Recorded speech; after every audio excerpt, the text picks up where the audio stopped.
So okay na, nakahinang na yung access valve. So mamaya ibabacuum ko siya, then recharge ng refrigerant. So R600 yung kanyang refrigerant.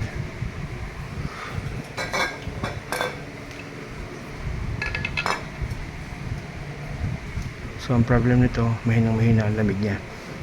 So yung kanyang coil sa baba, kasi nasa baba yung pressure niya, isang side lang yung nag-yellow. So kaya walang mahigop yung blower fan na lamig para ma-circulate sa loob ng rep.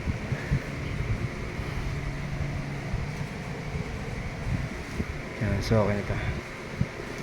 Mamaya babacuum ko na siya.